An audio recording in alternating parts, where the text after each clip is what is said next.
Abduvali aka, yana mana shu mavzuda yana bir savollardan biri. Afg'oniston va Hindiston bundan buyon munosabatlari yaxshi bo'lib ketadi. Shunday deb hisoblasak bo'ladimi?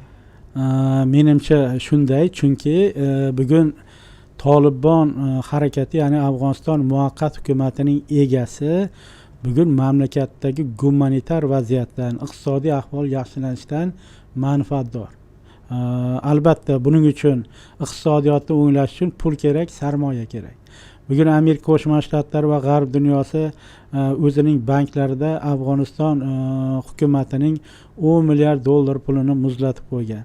Agar bu pullar Afg'oniston iqtisodiyotini tikkalash uchun, gumanitar vaziyatni yaxshilash uchun ishlatilganda, ya'ni butun masalan Markaziy Osiyo davlatlari bu pullar tezroq yechilishini va Afg'oniston muvaqqat hukumatiga yetkazib berishini so'rayapti xalqaro hamjamiyatdan, lekin hozircha ular rozi bo'layotgani yo'q. Albatta Hindiston, boya aytib o'tganimizdek, dastur boshimizda avvalgi hukumat G'ani hukumatiga juda katta 2 milliard dollar miqdorida mablag' ajratgan. Turli 500 dan oshiq loyihalar amalga oshirilayotgandi.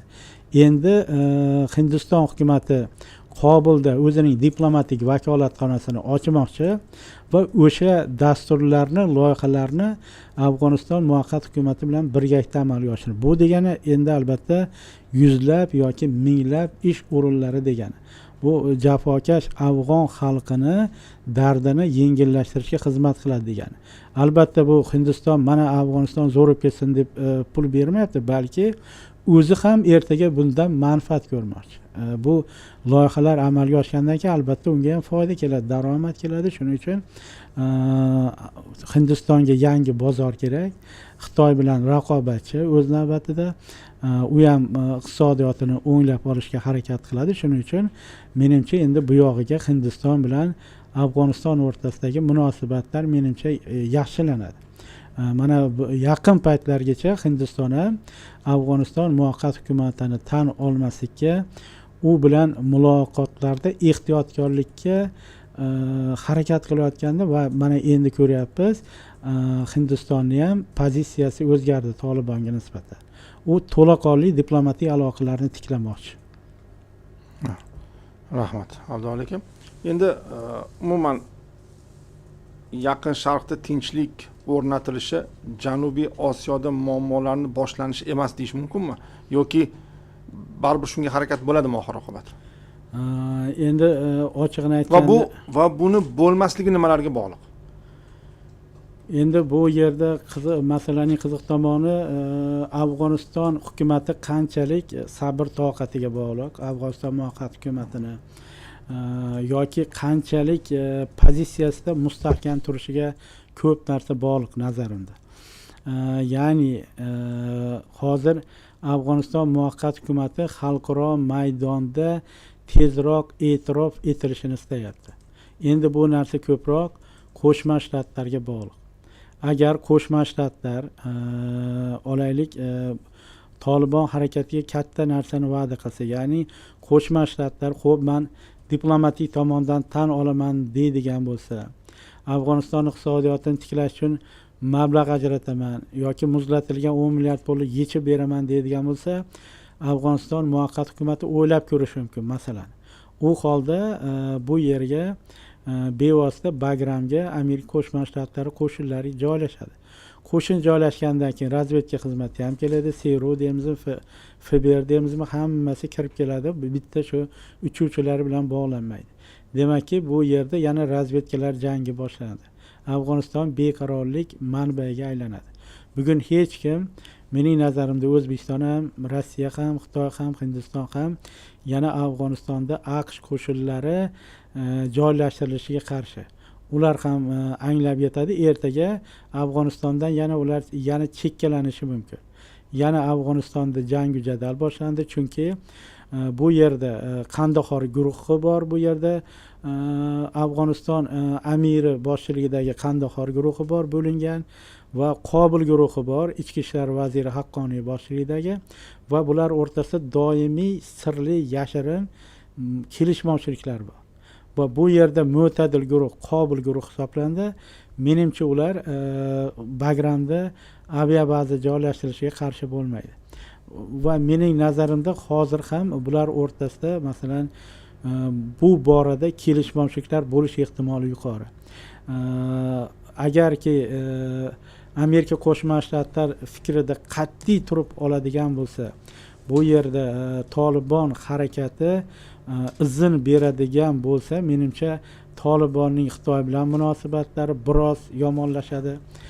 Rossiya bilan munosabatlari avvalgidek bo'lmaydi yoki endi Hindiston Amerika Qo'shma Shtatlari bilan yaxshi munosabatda ekanligini hisobga olsak, endi Hindiston menimcha Tolibon bilan muloqotni yoki munosabatlarni yaxshilashni davom ettiradi. Menimcha hamma narsa ertaga shu Tolibonning pozitsiyasiga bog'liq bo'lib qoladi. Abdulla aka, sizningcha Amerika Qo'shma Shtatlari Bagramga qaytaman desa, Afg'oniston bunga jiddiy qarshilik qila oladimi? Ya'ni ruxsat bermaslik imkoniyatlari qanchalik Afg'onistonda?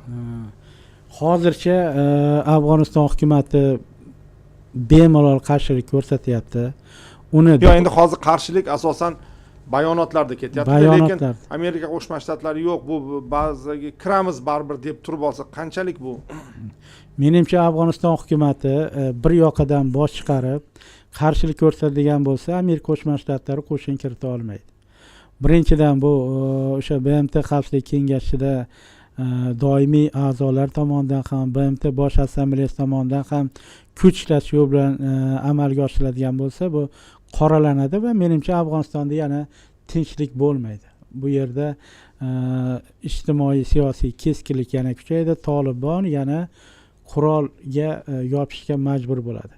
Yana Afg'onistonda o'sha yarim asr davom etgan keskinlik ulanib ketadi. Yana o'sha qarama-qarshilik, ziddiyatlar iskanjasida qolishi mumkin. Shuni hech kim xohlamaydi. Menimcha Afg'oniston hukumatı ham bunga yo'l qo'ymasligi kerak. U pul beraman degan taqdirda ham yoki diplomatik tomondan tan olaman degan taqdirda ham bunga yo'l qo'ymasligi kerak. Abdulla aka, mana bunga ham ko'p bo'lmadi. Xitoy hukumati nodir metallar bo'yicha eksportga ta'sir qiladigan jiddiy qarorlarni qabul qildi. Amerika Qo'shma Shtatlari keskin bayonot bilan chiqdi. Orqasidan Xitoy aytdi. Ya'ni Amerika aytdiki, endi 100% boj qo'yamiz dedi. Xitoy aytdi, biz bundan qo'rqmaymiz dedi. Kerak bo'lsa oxirigacha boramiz dedi. Mana shunday bir-biri bilan talashib turgan bir vaqtda bu muammo kelib chiqyapti. Ya'ni Afg'oniston Pokiston o'rtasidagi muammo kelib chiqyapti. Agar olib qaraydigan bo'lsak, bugun Afg'oniston ham Pokiston ham AQShdan ko'ra Xitoyga yaqinroq. To'g'ri. Va muammo kelib chiqyapti. Bu qandaydir bog'liq bo'lishi mumkinmi bir-biriga? Menimcha bu yerda aytish kerakki, Amerika Qo'shma Shtatlari albatta o'ylantirib qo'yapti. Bu yerda Afg'onistonda juda katta yer osti va yer usti boyliklari bor. Siz aytgandek nodir metallar zaxiralari bor. Endi menimcha ularni kosmosdan turib tadqiq qilish, aniqlash mumkin va buni ular katta davlatlar juda yaxshi ko'rib bilib turibdi va kelajakda albatta mana shu zaxiralar uchun kurash boshlanishi muqarrar. Amerika Qo'shma Shtatlari bu kurashdan chetlanib qolishni istamaydi va kelajakda olaylik Xitoy hozir yuksak texnologiyalar uchun, sun'iy intellekt uchun kurash ketyapti. Mana shu olaylik zamonaviy avtomobillar ishlab chiqarish uchun yoki zamonaviy telefonlar ishlab chiqarish uchun va boshqa maqsadlarda nodir metallar juda ham muhim. Haqiqatda mana shu Xitoy agar Amerika Qo'shma Shtatlariga bir kun kelib sanksiyalar kiritadigan bo'lsa, nodir metallarni yetkazib berish masalasida bu albatta Xitoyni kechirasiz, Vashingtonni juda murakkab ahvolga solib qo'yadi. Shuning uchun Vashingtondagi aql markazlari Markaziy Osiyo va Afg'oniston masalasiga juda chuqur kirishgan va chuqur tadqiqot qilmoqda va o'rganmoqda. Va bugungi kunda Xitoyning nodir metallari juda ham bir raqobatbardosh dunyo bozorida va Amerika Qo'shma Shtatlari Xitoyni bu masalada tanlagani, ya'ni eksport sifatida tanlaganing boisi ham Xitoyning yuqori sifatli nodir metallaridir. Shuning uchun Qo'shma Shtatlar Xitoydan bugun voz kecha olmaydi. va o'z navbatida Markaziy Osiyo uchun, Afg'oniston ham albatta Markaziy Osiyoning bir bo'lagi, Markaziy Osiyo uchun kurash qattiq ketadi.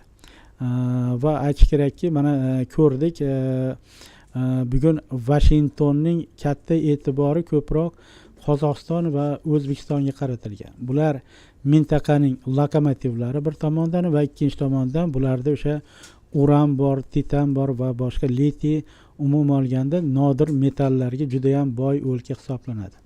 Va albatta Vashington bitta mamlakatga bog'lanib qolmasligi uchun iqtisodiyotini diversifikatsiya qilishga, sotib olayotgan nodir metallarni ham diversifikatsiya qilishga, ya'ni xilma-xillashtirishga harakat qiladi. Shu ma'noda mening nazarimda Amerika Qo'shma Shtatlari ko'proq Afg'oniston uchun kurash olib boradi. Chunki Afg'onistonga kirib olish bu Markaziy Osiyoga kirib olishning albatta kaliti hisoblanadi.